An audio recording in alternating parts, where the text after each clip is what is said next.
എല്ലാവർക്കും നമസ്കാരം. നമ്മൾ ഇന്ന് ഡിസ്കസ് ചെയ്യാൻ പോകുന്നത് 2025 ഫെബ്രുവരി 22 എഡിഷനിലെ തൊഴിൽ വീതിയിലെ കറണ്ട് അഫയേഴ്സ് പാർട്ടാണ്. അപ്പോൾ നമുക്ക് വീഡിയോയിലേക്ക് പോവാം. ചോദ്യം 1. 2025 പത്മവിഭൂഷൺ പുരസ്കാരത്തിന് അർഹനായ മലയാളി ആര്? ഉത്തരം MT വാസുദേവൻ നായർ. MT വാസുദേവൻ നായർക്ക് മരണാനന്തര ബഹുമതിയായാണ് പത്മവിഭൂഷൺ ലഭിച്ചത്. മുൻ സുപ്രീം കോടതി chief justice Jagdish Singh Khehar, violinist L. Subrahmanyam, Kathak നർത്തകി കുമുദിനി ലാക്കിയ, ഗാസ്ട്രോളജി വിദഗ്ധൻ doctor D. Nageshwara Reddy, Maruti Suzuki സ്ഥാപകനും ഓട്ടോമൊബൈൽ രംഗത്തെ അതികായകനുമായ ഒസാമു സുസുക്കി, ഭോജ്പുരി ഗായിക ശ്രദ്ധ സിൻഹ എന്നിവർക്കും 2025 പത്മവിഭൂഷൺ ലഭിച്ചു. ഇന്ത്യൻ ഹോക്കി ടീം മുൻ ക്യാപ്റ്റനും ഗോൾ കീപ്പറുമായ PR ശ്രീജേഷ്, നടി ശോഭന, തമിഴ് നടൻ അജിത്, ഹൃദ്രോഗ വിദഗ്ധൻ ഡോക്ടർ ജോസ് ചാക്കോ പെരിയപുറം എന്നിവർ ഉൾപ്പെടെ 19 പേർക്കും പത്മഭൂഷൺ ലഭിച്ചു.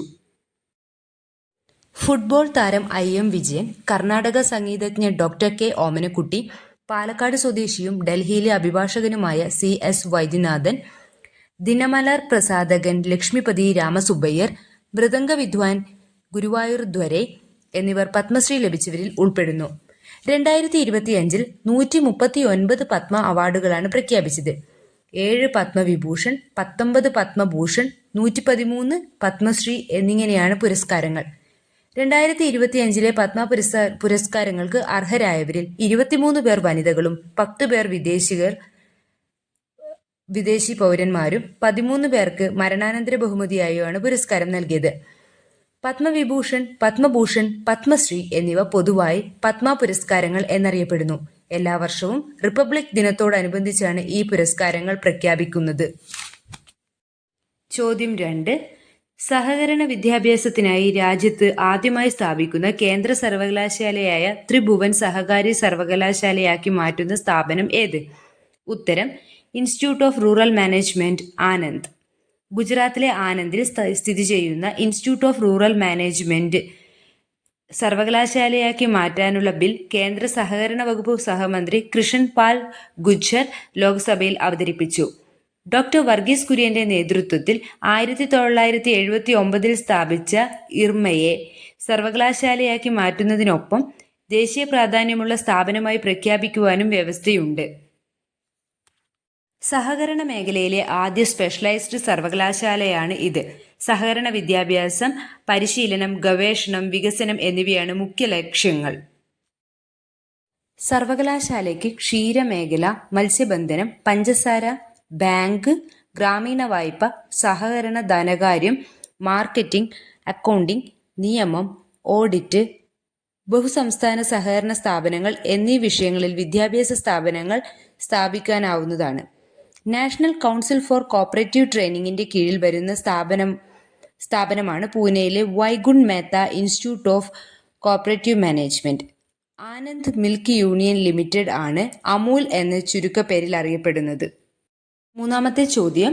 ഉദാരവൽക്കരണ നയങ്ങളിലൂടെ ഇന്ത്യയുടെ സാമ്പത്തിക വളർച്ചയ്ക്ക് അടിത്തറയിട്ട മുൻ പ്രധാനമന്ത്രിയും സാമ്പത്തിക വിദഗ്ധനുമായ ഡോക്ടർ മൻമോഹൻ സിംഗ് അന്തരിച്ച ദിവസം 2024 ഡിസംബർ 26. ഇപ്പോഴത്തെ പാകിസ്ഥാന്റെ ഭാഗമായ പഞ്ചാബ് പ്രവിശ്യയിലെ ഗാഹ് വില്ലേജിൽ ഗുരുമുഖ് സിംഗ് കോലിയുടെയും അമൃത് കൗറിന്റെയും മകനായി 1932 സെപ്റ്റംബർ 26 മൻമോഹൻ സിംഗ് ജനിച്ചത്. 1972 ധനവകുപ്പിൽ മുഖ്യ സാമ്പത്തിക ഉപദേഷ്ടാവായ അദ്ദേഹം 1976 ധനമന്ത്രാലയ സെക്രട്ടറിയായി. 1980-82 കാലത്ത് ആസൂത്രണ കമ്മീഷൻ അംഗവും 1982 റിസർവ് ബാങ്ക് ഗവർണറുമായിരുന്നു. 1991 PV നരസിംഹറാവു മന്ത്രിസഭയിൽ മൻമോഹൻ സിംഗ് ധനമന്ത്രിയായി. ഇന്ത്യൻ സാമ്പത്തിക രംഗം തകർച്ചയിലേക്ക് കൂപ്പുകുത്തിയിരുന്ന ഇക്കാലത്ത് അദ്ദേഹം നടപ്പിലാക്കിയ സാമ്പത്തിക പരിഷ്കരണ നടപടികൾ രാജ്യത്തെ മുന്നോട്ടു നയിച്ചു. 1991 അസമിൽ നിന്നാണ് ആദ്യമായി രാജ്യസഭയിലേക്ക് നാമനിർദ്ദേശം ചെയ്യപ്പെട്ടത്. 33 വർഷം രാജ്യസഭാ അംഗമായിരുന്നു. 2004 മെയ് 22 ഇന്ത്യയുടെ പ്രധാനമന്ത്രിയായി.